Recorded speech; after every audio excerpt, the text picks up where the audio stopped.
Good morning, California. Welcome back to Coffee and News, brought to you by my book, Simp Ain't Easy, at 12 Steps to Embracing Common Sense and Rejecting Stupidity. I'm your host, Vince Gervasi, and this morning's article comes from the Legal Insurrection website. Tim Wall's daughter and friends use Joe Rogan as their dating litmus test. If the guy were talking to follows Joe Rogan on Instagram, they're a red flag. And we should probably stop talking to them. Posted by Elizabeth Stoffer. This was Monday, December 9th, so it's a couple of days old. Let's see what Tim Wall's daughter has to say. Minnesota Governor Tim Wall's 23-year-old daughter, Hope, shared the litmus test she and her friends used to determine if they should keep talking to a guy. If a potential suitor lets it slip that he follows podcasting phenomenon Joe Rogan, a red flag goes up immediately, and we should probably stop talking to them. Hope says that while the test was literally never failed us, she admits it has caused some heartbreak and disappointment. Bigotry knows no bounds. Or you could say bigotry is a family disease. Here's what she shared with her Instagram followers over the weekend. A litmus test for me and my friends. For like years now, has been if the guy we're talking to follows Joe Rogan on Instagram, they're a red flag.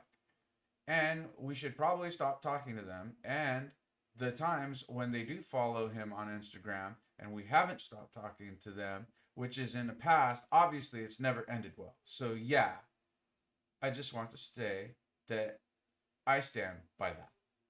It's literally never failed us.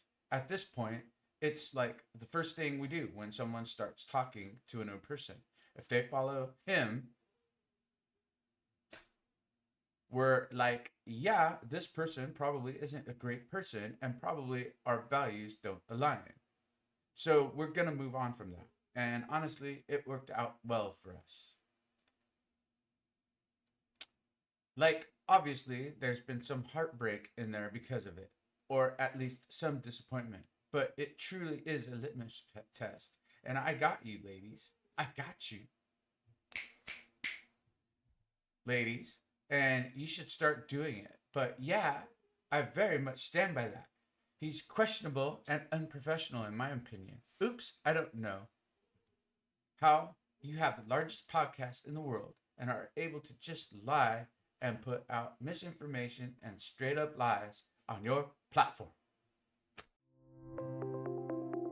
Let's take a moment to thank our sponsor, Mahalo Hosting. Mahalo Hosting offers competitive rates for domain names and web hosting. Why register a star in your name when your name can be your domain? Mahalo Hosting also offers custom high-level domains like .photography, .club, .us, and .tv. Visit www.mahalohosting.com today. The first red flag for me while listening to this brief clip is this young woman's striking resemblance to her father. Unfortunately, it makes me wonder how many men are genuinely interested in engaging with her. Another thing that stands out about Hope is the irritating upward lift at the end of every sentence she speaks, which makes each statement sound like a question. The verbal habit known as upspeak or uptalk is, in my opinion, extremely off-putting. Oh shit, I nailed it. I haven't even seen the video yet. Sometimes I impress myself. I also have to admit that her nose ring doesn't appeal to me either. Oh, I wrote a whole article on medium.com regarding nose rings. And I also mentioned nose rings in my book, which, by the way, will be a great Christmas gift available on all platforms. We'll get to that a little bit later. Regarding Hope's message, I can understand her perspective to a certain extent. For example, I might struggle to date someone who follows MSNBC, host Rachel Maddow, or Joe Reed, given their far left worldviews, more like racist,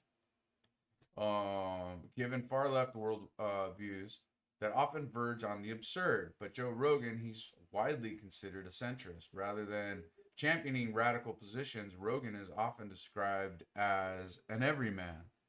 What exactly does she and her friends find so objectionable about Rogan?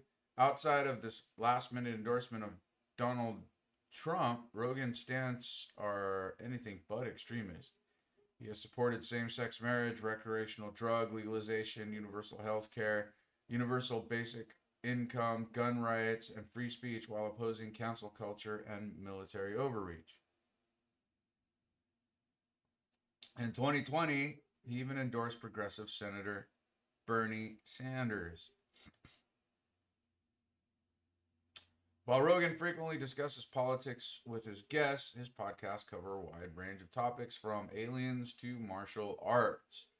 As for Hope's accusations that Rogan straight up lies on platform and spreads misinformation, is worth noting her father's own questionable relationship with the truth during his recent campaign. Governor Walz fabricated details about everything from his military service to claim that he was in China during the Tiananmen Square massacre. If he pressed to name even a specific lie Rogan has told, I suspect Hope would struggle to provide an answer.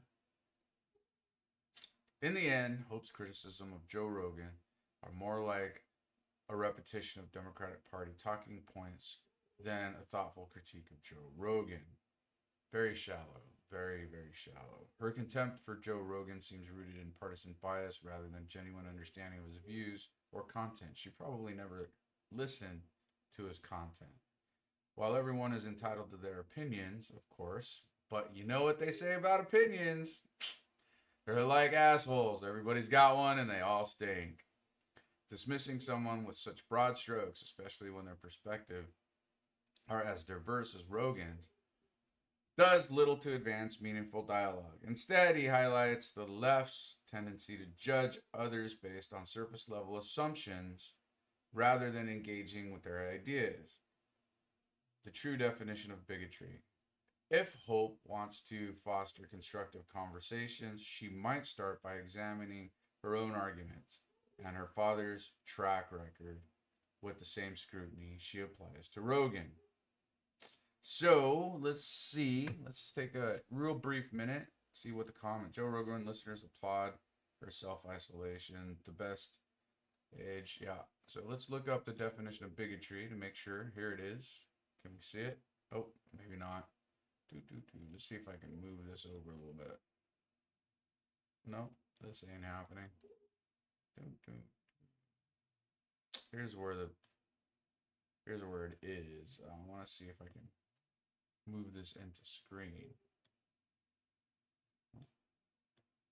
No, that's not where. I'll just read it. The state of mind of a bigot, obstinate and unreasoning attachment of one's own belief and opinions with narrow-minded intolerance of beliefs opposed to them. The practice or tenets of a bigot. So that's what bigotry is. I think we were going to look up a link somewhere around here as well. Anyways, so here's the deal, gentlemen, and this is what to avoid. And I also mentioned this in my book, along with the nose ring stuff that women are doing to their faces. Unless there's a religious a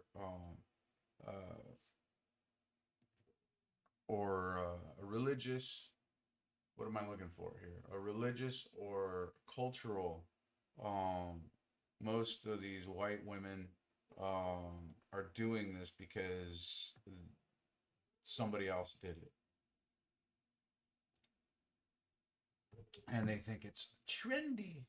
This is trendy. That's all they do is follow trends. Anyways, so here's the planet of memes, guys. It's a red flag if a girl thinks following and listening to Joe Rogan is a red flag. Run. This is well, there. Here we go. We're popping into. There it is. Here's the video. Oh yeah, let's see what she actually says and see how closely I related to her. We won't get into it too much, but let's see if we can pick this up. Let's kick the sound on. Instagram, and we haven't stopped talking to them, which was in the past, obviously. It's never ended well. So yeah, I just want to say that I stand by that. It's literally never failed us, and at this point, it's like the first thing we do when someone starts talking to a new person. If they follow him, we're like, yeah, this person probably isn't a great person, and probably our values don't align, so we're gonna move on from that. And honestly, it's worked out well for all of us. Like, obviously, there's been some heartbreak in there because of it, or at least some disappointment, but it truly is a litmus test, and I got you, ladies. You should start doing it. But yeah, I very much stand by that. He's questionable. All right, that's enough. Unprofessional. We don't need to listen to that anymore. I think I was pretty darn close. Let me know in the comments if you think I'm on point with that impression. Anyways, but guys, if you have an individual who's so close-minded in your life, who's so close-minded, especially a woman, and she doesn't relate to you and she cuts you off, think of it as a blessing. It's unfortunate, but this is where we're at, where we cannot, or at least there's some people that are incapable of tolerating,